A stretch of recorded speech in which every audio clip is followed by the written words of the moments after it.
大家好，歡迎嚟到 Hello 師兄師姐嘅第3輯。我係升學就業輔導處嘅李寶倫老師。今日咧，我哋好榮幸請到咧我哋今年嘅大學新鮮人。不如你介紹下自己先啦。我係上年嘅畢業生，廖子晴啦。咁我而家喺香港中文大學讀緊經濟學嘅。咁我想問咧，咁你當年喺學校咧，其實都一定唔係保底啦。咁拔尖嗰度，你其實有啲咩拔尖嘅幫咗你咧？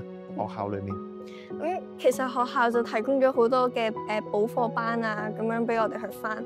例如有啲星期六啊，或者係一啲課後嘅補習班都有好多。然之後另外仲可以喺 WhatsApp 嗰度去問老師一啲問題，因為我有嗰個領航嘅計劃啦，跟住我都即係攞咗好多唔同各科老師嘅聯絡，咁樣有啲咩例如作文啊，或者係有啲問題想問佢咧，都可以隨時問得到咁樣。哇！即係喺呢個領航裏面，真係有專人照顧你嘅學習需要喎，係咪咧？咁我又想問下啦，如果你回憶翻喺學校咧呢6年嘅生活咧，有冇啲比較嘅良師益友咧？覺得好在我遇到佢哋咋咁樣，有冇啲咁嘅感覺啊？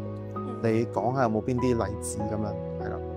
其實真係好多，即係領章中有好多好好嘅老師啦。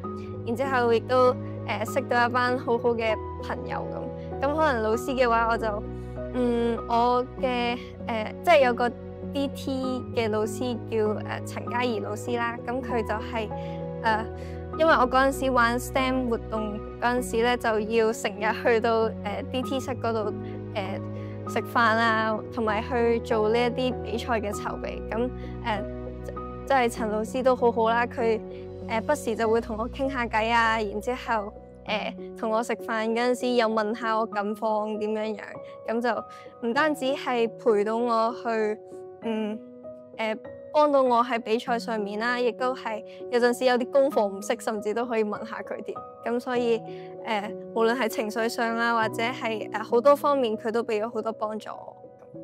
聽落你啲課外活動又豐富啦，又好好嘅老師，咁樣又要想你用幾個字去形容你喺呢6年嘅領中中嘅生活，你會用咩字呢？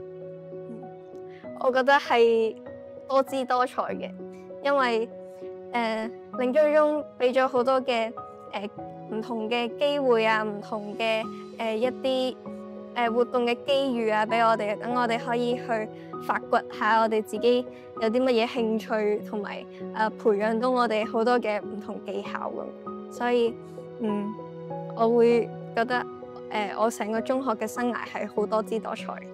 我覺得各位師弟師妹都一定要把握機會去試下唔同嘅交流活動啊，例如因為中學其實佢提供咗好多唔同嘅地方俾我哋啦。我自己就有去過絲綢之路啊，有頭先講過有去外國啦，亦都有去日本咁樣。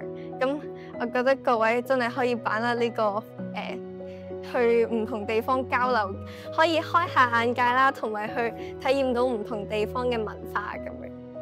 咁我哋好多謝咧廖子晴同學咧嚟呢度咧接受我哋嘅訪問啦。咁祝你大學嘅生活咧真係順風順水咧，就爆 GPA 啊！好。